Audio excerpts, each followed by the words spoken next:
Adegan di mana model wanita bersinar di landasan dengan gaun merah jelas merupakan adegan terbaik dalam drama ini. Auranya menyebabkan wanita pembersih bernama Haris ternganga kaget. Gaun ini adalah salah satu desain paling sempurna dari merek Dior.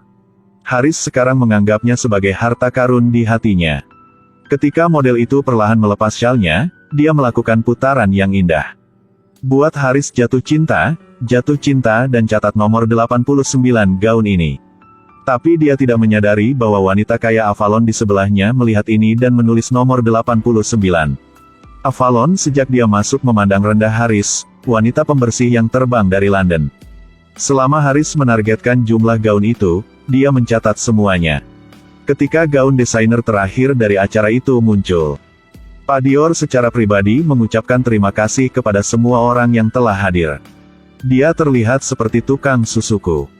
Begitu pameran berakhir, Haris langsung memutuskan untuk memilih set nomor 89. Tetapi pada saat ini, Avalon menyela asisten. Dia bilang dia memesan 89, lalu pergi tanpa ragu. Asisten harus memberitahu Haris. Hanya satu dari setiap pakaian mode di dunia. Dia tidak punya pilihan selain memilih set lain. Haris mengingat pick kedua sebagai set ke-73, Venus. Dia memutuskan untuk meminta mereka mengepaknya untuk pesawat kembali ke London. Maka baru tahu bahwa apa yang disebut haute couture harus disesuaikan. Ketika dia mendengar berita bahwa dia harus menunggu 2 minggu, dia hampir melompat kegirangan. Melihat kesempatan ini, manajer buru-buru membujuknya untuk tidak membeli lagi tetapi kembali dengan cepat. Tapi Vaufel bilang itu bisa dipersingkat menjadi seminggu. Dan juga membiarkan Haris tidur di kamar kosong yang ditinggalkan oleh saudara perempuannya. Haris tidak pernah menikmati proses menyesuaikan pakaian mewah seperti ini. Tapi sebagai orang biasa, dia dengan mudah berbaur dengan para pekerja di sini. Begitu dia melangkah keluar dari toko, Haris menemukan bahwa Natasha secara khusus datang untuk menjemputnya. Ajak dia jalan-jalan di sekitar Arc de Triomphe dan Menara Eiffel. Begitu dia memasuki rumah, dia tertarik dengan pemandangan yang berantakan. Dia tidak bisa membantu tetapi membersihkan. Di malam hari, Vaufel kembali dari supermarket dan terkejut melihat kamarnya rapi.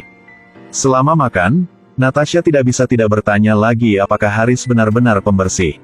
Lihat pemandangan malam Paris yang memesona. Haris merasa mimpinya sudah dekat. Pemogokan telah meninggalkan kota romantis ini penuh dengan sampah yang tidak ada yang membersihkannya. Setiap hari di tempat kerja, Vaufel membawa Haris ke toko untuk menyesuaikannya agar pas. Tapi Avalon sering memilih waktu ketika Haris datang untuk menekan para pekerja agar bekerja untuknya. Jika tidak, jumlah yang tersisa tidak akan dibayarkan. Asisten juga terpaksa memberitahu Haris tentang situasi mereka saat ini. Rumah Dior hampir gagal. Tapi sikap Pak Dior terhadap desain pakaian membuat Haris sangat dikagumi. Ketika dia berjalan keluar dari toko, dia bertemu wanita itu lagi. Baron Le Marquis lah yang membantunya masuk ke pameran. Le Marquis yang janda memiliki perasaan yang tak terlukiskan untuk Haris dalam situasi yang sama. Dia membawa Haris ke pasar bunga. Beri dia mawar favorit. Dan bahkan undang dia ke pesta anggur di malam hari. Monyet bangun, Haris menemukan bahwa dia melewatkan waktu menjahit yang dijadwalkan. Dia dengan cepat naik taksi ke toko. Dalam perjalanan, perilaku pengemudi yang membingungkan membuatnya sangat gugup. Namun saat hendak datang, terjadilah aksi mogok kerja. Pada saat nenek berlari melalui tempat pembuangan sampah ke toko, hari sudah siang. Pengrajin ahli yang arogan membatalkan jadwal menjahit Haris karena ketidakhormatannya. Manajemen modal tak mau jual ke Haris malah makin provokatif. Tidak peduli berapa banyak Haris memohon, dia tidak pernah dimaafkan oleh pengrajin ahli. Melihat Haris tidak sabar dan menyesal, asisten itu benar-benar tidak tahan. Dia mengundang Haris untuk mengunjungi bengkel mereka sebelum dia pergi. Proses pemotongan dan tekstur jahitan sangat teliti hingga milimeter, bertujuan untuk kesempurnaan. Hati Haris berdebar lagi saat melihat gaun nomor 89. Saat ini dia merasa seperti berada di surga. Ini bukan sedang jahit. Ini membuat cahaya bulan. Sebelum pujian Haris, para pekerja semua sangat senang. Ketika manajer tiba di bengkel, dia terkejut melihat Haris menjahit. Bahkan pengrajin ahli berbicara untuk Haris. Tetapi manajer masih memanggil Haris ke kantor. Wanita trendy dari keluarga bangsawan di seluruh dunia datang ke sini untuk berbelanja dengan mereka. Tapi dia merasa bahwa Haris berusia lebih dari 50 tahun benar-benar tidak layak. Dan dia tidak bisa tidak menuruti keinginan karyawannya. Akhirnya manajer mengajukan pertanyaan yang mengganggu Haris. Apakah kamu akan memakainya untuk pel lantai? Atau kau simpan di lemari kecilmu? Bagaimana Anda memberikan gaun ini kehidupan yang layak? Kata-kata ini membuat Haris terdiam. Dia mengulangi bahwa itu adalah mimpinya. Tapi manajemen hanya peduli dengan kenyataan. Pada saat ini, ada ketukan di pintu. Natasha membawa buket bunga yang Le Marquis berikan kepada Haris. Dan mengatakan bahwa Le Marquis mengundangnya ke rumahnya untuk minum teh. Sikap manajer saat mendengar kalimat ini langsung berubah 180 derajat. Sambil minum teh, Le Marquis mengeluarkan album fotonya yang berharga. Dia akhirnya mengerti perasaan yang dia miliki di Haris. Dia terlihat seperti petugas kebersihan di sekolah yang merawatnya dengan baik. Jelas yang ingin dia ungkapkan adalah kesopanan dan rasa hormat terhadap pihak lain. Tapi dia tidak memperhatikan Haris ketika dia mendengar 3 kata petugas kebersihan. Dia merasa konyol, tidak bisa berkata-kata. Kemudian membuat alasan untuk pergi dengan terbata-batanya Le Marquis. Pagi-pagi keesokan harinya, dia pergi ke toko lagi untuk mengukur dan menyesuaikan. Melihat asisten meninggalkan toko dengan sekelompok pekerja dengan frustrasi. Rumah Dior tidak bisa lagi menampung begitu banyak pekerja. Pembersih berusia 50 tahun ini terbang dari London ke Paris. Gunakan semua tabungan untuk membeli satu set fashion tinggi yang didambakan. Tetapi terhalang di pintu karena latar belakang dia yang sederhana. Dengan susah payah, dengan bantuan Le Marquis, dia memilih satu set untuk mulai menjahit dirinya sendiri. Kemudian saya menemukan bahwa toko tidak dapat mendukung para pekerja lagi dan hampir bangkrut. Dia tidak ragu-ragu untuk memimpin pekerja untuk menemukan Claudine untuk menuntut keadilan.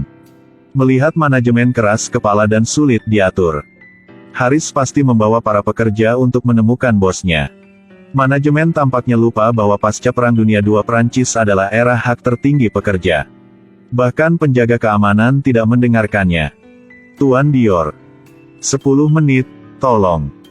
Hanya itu yang dibutuhkan Fauvel untuk menyelamatkan perusahaan.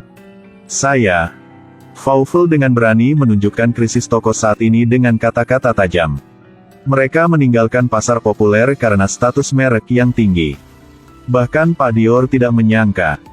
Bagi mereka untuk memecahkan krisis dan menjadi merek besar di dunia adalah dari saran dari staf keuangan kecil. Tapi Tuan Dior yang bijaksana mengundang Haris dan manajernya keluar. Pembicaraan 10 menit telah membuat pekerja mengamankan pekerjaan. Mereka bahkan membutuhkan lebih banyak pekerja. Haris tidak menyadari bahwa Tuan Dior memberinya tatapan konspirasi. Dan manajer pergi dengan acuh tak acuh. Di malam hari, Haris dengan instruksi Fauvel pergi ke rumah manajer. Dia memberikan jawaban yang diinginkan manajer. Mengejar kualitas tinggi adalah impian semua orang. Ini adalah kenyataan. Setelah seminggu bekerja lembur untuk para pekerja, set nomor 73 busana kustom Haris akhirnya selesai. Meskipun dia memiliki lebih banyak kerutan daripada gaunnya, tapi dia tetap ceria seperti gadis muda. Kembali ke London, Haris penuh dengan kepuasan. Baru saja merebus sepanci air ketika mendengar ketukan di pintu. Cucu perempuan Pamela dengan sedih menangis bahwa dia akan menghadiri pesta makan malam yang penting. Tapi bajunya sobek penuh lipatan, walaupun agak kecil. Melihat cucunya hanya berjarak 1 gaun dari mimpinya. Haris tersenyum dan membiarkan Pamela mengenakan gaunnya. Pamela mengira dia bercanda. Tapi setelah dia memakai pakaian ini, dia tercengang. Pada saat ini, meskipun Haris sedikit enggan, tapi dia masih merasa sangat berharga. Setelah melihat Pamela pergi, dia membuat ruang kosong untuk lemari. Pagi-pagi keesokan harinya, dia pergi ke rumah Pamela untuk mengambil pakaian. Rumah memiliki bau menyengat yang tidak menyenangkan. Setelah membuka tirai, dia terkejut melihat gaunnya terlempar ke atas meja. Ketika mendekat, melihat itu terbakar. Maaf tentang gaun itu. Tapi tolong jangan khawatir, aku baik-baik saja.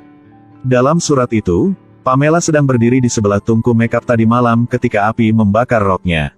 Untungnya, seorang pria tampan melemparkan baskom berisi air es ke dalam dirinya untuk menyelamatkannya. Hal yang paling keterlaluan adalah dia meninggalkan 10 pound untuk menebusnya. Haris sangat marah sehingga dia melemparkan kunci ke dalam rumahnya. Gaun hangus itu rusak dan dia patah hati. Pada akhirnya, dia masih berjalan keluar rumah dengan gaun di tangannya. Kemudian berdiri di jembatan London dan buang ke sungai. Melihat diri sendiri perlahan jatuh dari mimpi. Pada saat ini, hidupnya sekali lagi kehilangan cahayanya. Tidak peduli siapa yang mengetuk pintu, dia menolak untuk membukanya. Sampai malam, Archie membawa seorang wanita kulit hitam V untuk membuka kunci pintu.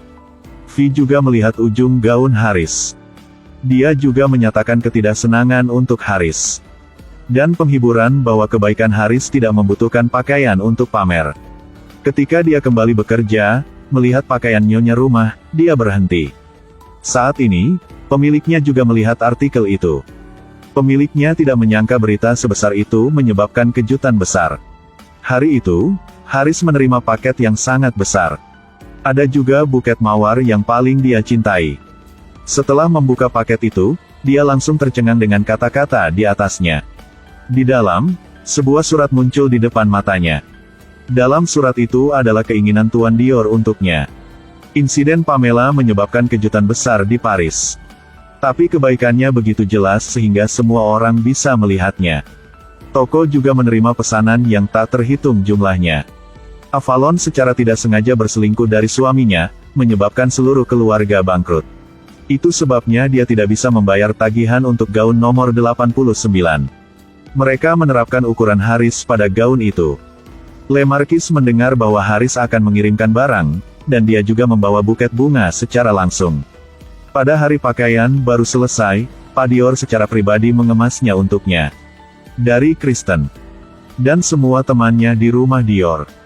Haris menekan kegembiraannya dan membuka gaun itu. Dia masih tersentuh dan hampir menangis. Di pesta tahun baru, V dan Archie terkejut melihat Haris.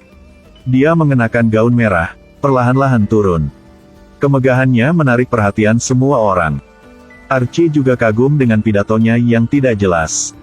Dia masih ingat bahwa Haris berutang padanya tarian. Haris mengubah masa depan sebuah merek dengan kebaikan dari hatinya. Dia menggunakan tindakannya untuk membuktikan. Terlepas dari apakah Anda muda dan cantik, atau lebih dari 50 tahun. Anda semua memiliki hak untuk mengejar kecantikan dan impian.